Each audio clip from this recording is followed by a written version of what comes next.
सुप्रभात बच्चों, प्यारे बच्चों। पिछली कक्षा में हमने भाग 1 के अंतर्गत लेखक यशपाल जी की जीवनी एवं लखनवी अंदाज पाठ के सार को समझा था। आज की कक्षा में हम भाग 2 के अंतर्गत पाठ का विस्तार समझेंगे। तो देखें, लखनवी अंदाज। मुफस्सिल की पैसेंजर ट्रेन चल पड़ने की उतावली में फुंकार रही थी, यानी चलने के लिए बिल्कुल तैयार हो रही थी। आराम से सेकंड क्लास में जाने के लिए दाम अधिक लगते हैं। सेकंड क्लास में सुविधा कुछ ज्यादा होती है, आराम से जाया जा सकता है, सफर किया जा सकता है, इसलिए उसमें सफर करने के लिए पैसे ज्यादा लगते हैं, ज्यादा लगाने पड़ते हैं। दूर तो जाना नहीं था, भीड़ से बचकर एकांत में नई कहानी के संबंध में सोच सकने कि भी किसी नई कहानी की कोई स्क्रिप्ट मिल जाए, घटना मिल जाए, कोई पात्र मिल जाए और खिड़की से प्राकृतिक दृश्य देख सकने के लिए टिकट सेकंड क्लास का ही ले लिया। गाड़ी छूट रही थी। सेकंड क्लास के छोटे डिब्बे को खाली समझकर कि ये तो खाली ही होगा, जरा दौड़कर उसमें चढ़ गए। अनुमान के प्रतिकूल जैसा अंदाजा लगाया था कि ये छोटा सा डिब्बा है, इसमें कोई आदमी नहीं होगा, ये तो निर्जन होगा, लेकिन उससे उल्टा हुआ। डिब्बा निर्जन नहीं था, यानी खाली नहीं था। उस डिब्बे में एक बर्थ पर, एक सीट पर लखनवी की नवाबी नस्ल के एक सफेद पोश सज्जन, यानी सफेद पहनावा पहने हुए सज्जन बहुत सुविधा से पालती मारे बैठे थे। सामने 2 ताजे चिकने खीरे तौलिए पर रखे थे, जैसा चित्र में दिखाया गया है दूसरे पेज पर। डिब्बे में हमारे सहसा होता है अचानक, कूद जाने से सज्जन की आंखों में एकांत चिंतन में विघ्न का असंतोष दिखाई दिया। जैसे अब अकेले वो आराम से बैठे थे, सामने वाली बर्थ पर तौलिए के ऊपर खीरे रखे हुए थे, खाने के लिए वो तैयार थे। तभी लेखक उस डिब्बे में आ जाते हैं और लेखक के आने से लेखक को ऐसा महसूस हुआ कि उनके आने से उनके एकांत चिंतन में बाधा आ गई है, रुकावट आ गई है, यानी उसको देखकर वे खुश नहीं है। सोचा हो सकता है यह भी कहानी के लिए सूझ की चिंता न हो, यानी कहानी के लिए कुछ देख रहे हो, वे कुछ मिल जाए, कोई पात्र मिल जाए, कोई घटना मिल जाए, या खीरे जैसे अपदार्थ वस्तु का शौक करते देखे जाने के संकोच में हो, या फिर ऐसे हो कि भी कोई उन्हें खीरा खाते हुए न देख ले, क्योंकि वे दूसरे के सामने खीरा खाने में शर्म महसूस कर रहे थे। नवाब साहब ने संगति के लिए उत्साह नहीं दिखाया। जैसे लेखक आए, उनके सामने सीट पर बैठ गए, लेकिन नवाब ने उनके साथ कोई संपर्क नहीं किया, यानी कोई संगति, हाथ वगैरह मिलाने की कोई जरूरत नहीं समझी, यानी उनके साथ बोले तक नहीं। हमने भी उनके सामने की बर्थ पर बैठकर आत्मसम्मान में आंखें चुरा ली कि वे ये नहीं बोल रहा, तो इससे अच्छा है कि अपना सम्मान जरूरी है, आत्मसम्मान जरूरी है।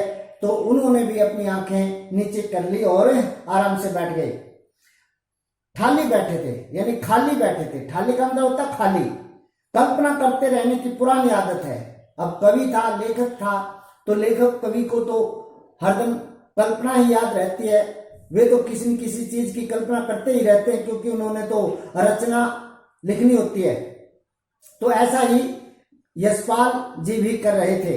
नवाब साहब की असुविधा और संकोच के कारण का अनुमान करने लगे कि वे नवाब साहब इतने नाखुश क्यों हैं, इतने बेचैन क्यों हो रहे मेरे आने से, उसके बारे में अंदाजा लगाने लगे। संभव है, फिर अपने आप सोचने में लगे कि ऐसा हो सकता है, ऐसा हो सकता है। संभव है नवाब साहब ने बिल्कुल अकेले यात्रा कर सकने के अनुमान में खिपायत के विचार से, यानी बचत, खिपायत क्या होती है, बचत, बचत के विचार से सेकंड क्लास का टिकट खरीद लिया हो और अब गवारा न हो, अब अच्छा नहीं लग रहा हो मेरे आ जाने से, कि शहर का कोई सफेद पोश उन्हें मजले दर्जे में सफर करता देखे, शहर का कोई आदमी उन्हें इस प्रकार सेकंड क्लास में या सेकंड क्लास के डिब्बे में सफर करते हुए देखे, ऐसा उन्हें अच्छा नहीं लग रहा होगा।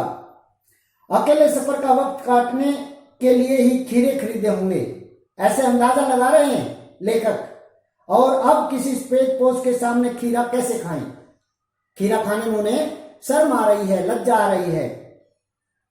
हम कनखियों से यानी तिरछी नजर से, कनखियों का मतलब कॉर्नर से देखना, हम तिरछी नजर से नवाब साहब की ओर देख रहे थे। नवाब साहब कुछ देर गाड़ी की खिड़की से बाहर देखकर स्थिति पर गौर करते रहे। कुछ देर तो रेलगाड़ी की खिड़की से बाहर देखते रहे। ओह, नवाब साहब ने सहसा हमें संबोधन किया, फिर अचानक उन्होंने हमें पुकारा, यानी कि लेखक को नवाब साहब ने बोला, क्या बोला? आदाब अर्ज, मतलब अभिवादन के रूप में, जनाब खीरे का शौक फरमाएंगे, यानी खीरा खाइए आप। नवाब साहब का सहसा भाव परिवर्तन अच्छा नहीं लगा। जब नवाब ने यशपाल जी को संबोधित किया, अभिवादन किया उनका और ये पूछा कि आप खीरे का शौक फरमाइए, ऐसा करना यशपाल को अच्छा नहीं लगा। भांप लिया, समझ लिया आप शराफत का गुमान बनाए रखने के लिए, यानी शराफत का गुमान का अर्थ होता है घमंड, अहंकार या अनुमान, बनाए रखने के लिए हमें भी मामूली लोगों की हरकत में लथेड़ लेना चाहते हैं, यानी मामूली लोग जैसे जैसे व्यवहार करते हैं, आचरण करते हैं, वैसा ही आचरण आप हमारे द्वारा करवाना चाहते हैं। जवाब दिया, शुक्रिया, धन्यवाद, किबला शौक फरमाएं, कृपया आप ही ये खीरा खाएं, यह शौक फरमाएं। नवाब साहब ने फिर एक पल खिड़की से बाहर देखकर गौर किया, ध्यान से देखा और दृढ़ निश्चय से खीरों के नीचे रखा तौलिया एक मजबूती के साथ, मजबूत निश्चय के साथ, दृढ़ संकल्प के साथ उन खीरों के नीचे रखा हुआ तौलिया उठाया और उसको झाड़कर सामने बिछा लिया। सीट के नीचे से लोटा उठाकर दोनों खीरों को खिड़की से बाहर धोया और तौलिए से पोंछ लिया। जेब से चाकू निकाला, दोनों खीरों के सिरे काटे और उन्हें गोद कर जो झाग निकलता है वह झाग निकाल दिया। फिर खीरों को बहुत ही एहतियात से, बहुत ही सावधानी से छीलकर फांकों को करीने से, करीना होता है तरीका, ढंग, एक तरीके से तौलिए पर सजाते गए।